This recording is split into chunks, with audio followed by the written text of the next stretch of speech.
आप लोगों ने कभी सुना होगा, आप लोगों में से कितने लोगों ने सुना वो हमको नहीं मालूम, पर शिव महापुराण की कथा एक बड़ी सुंदर बात कहती है कि सोने का जो डब्बा होता है, थोड़ा ध्यान देंगे आप लोग तो आपके स्मरण में आ जाएगा।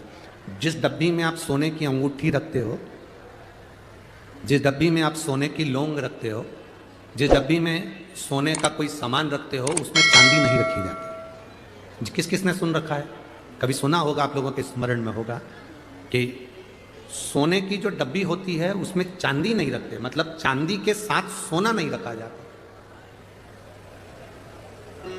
सोने के साथ चांदी नहीं रखी जाती, चांदी के साथ सोना नहीं रखा जाता। अगर किसी ने सुना होगा, आप लोगों में से कितने लोगों ने सुना, जरा हाथ उठाओ, जरा सुना है ना सबने। अब वो प्रसंग जो हमारी आप लोगों की दादी सास कहती थी, सास कहती थी, आपके बुजुर्ग कहते थे कि सोने के साथ चांदी मत रखो, चांदी के साथ सोना मत रखो, कभी उसका प्रसंग अपने दिमाग में लिया कि ये प्रसंग कहां से आया? तो ये प्रसंग अगर कोई तुमसे पूछे तो आप उत्तर दे सकते हो। तारकासुर के तीन पुत्र की 3 पुरियां सोना, चांदी और लोहे की थी।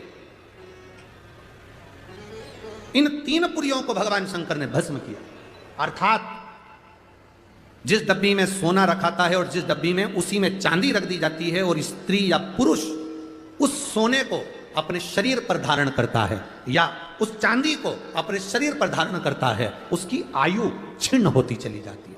कई लोग कहते हैं इनकी तो उम्र अच्छी थी, फिर ये ऐसा क्यों हुआ? जरूर सोने की डब्बी में चांदी अगर रखी गई है तो उसमें उस चांदी की चीज को महिला ने अपने पैर में पहन लिया, बिछुड़ी पहन ली, अंगूठी चांदी की पहन ली, उसमें सोना भी था, वो सोना पति ने पहन लिया, तो उसमें आयु की क्षीणता हो।